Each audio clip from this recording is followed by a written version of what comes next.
Singapore, a single tip-off on a sham marriage in March last year led officers from the Immigration and Checkpoints Authority, ICA, to uncover one of the largest sham marriage syndicates to date.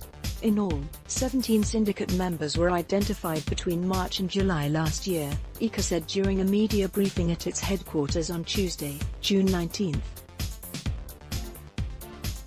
A sham marriage, or marriage of convenience, is a ruse to help foreigners enter Singapore or extend their stay here.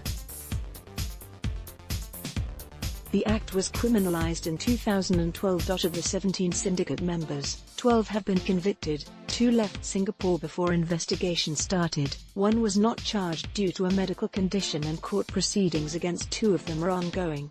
The men, Singaporeans aged between 23 and 45, entered the sham marriages for money, while the women, all Vietnamese aged between 22 and 35, wanted to prolong their stay in Singapore. They were taught to understand each other's background to avoid detection by the enforcement agencies. One of the local spouses had flown to Vietnam to meet and understand the foreign spouse's family background, said officer in charge of Special Investigations Assistant Superintendent Ong Teck Hui. The syndicate was made up of 4 arrangers, 3 Singaporean men and 1 Vietnamese woman, who orchestrated 7 sham marriages. The purported ringleader was Jeremy Tan, who was involved in fixing 5 sham marriages.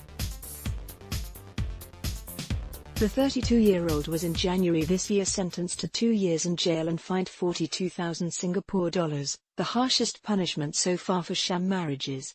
ICA said that Tan had suggested to several Singaporean men, who were in financial difficulties or who wanted to earn extra income, to enter a marriage of convenience.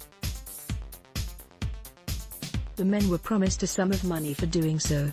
Tan facilitated meetings between the men and their foreign spouses and told them they did not need to fulfill any marriage obligation. How Tan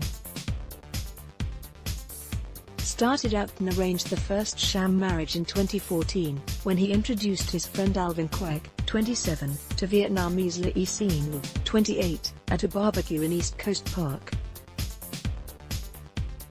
Tan suggested that Quek marry the woman, who was on a 30-day visit pass, so she could extend her stay in Singapore. Quek agreed and the wedding took place on December 8 that year. According to court documents, he received 800 Singapore dollars as a reward. Le gave Tan 6,000 Singapore dollars for arranging the marriage. Quek and Le stayed separately. Quek also went on to arrange other marriages, and was sentenced to 1.5 years in jail in August 2017.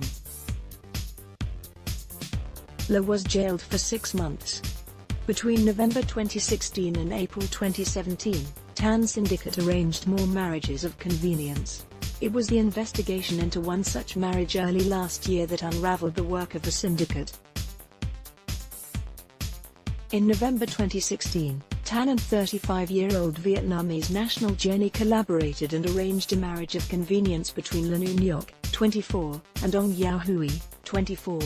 Le paid Tan 12,000 Singapore dollars for the arrangement, while Ong received 800 Singapore dollars. The marriage took place on Jan 14, 2017 at a barbecue pit in East Coast Park. ICA said it received a tip-off from someone who knew the couple.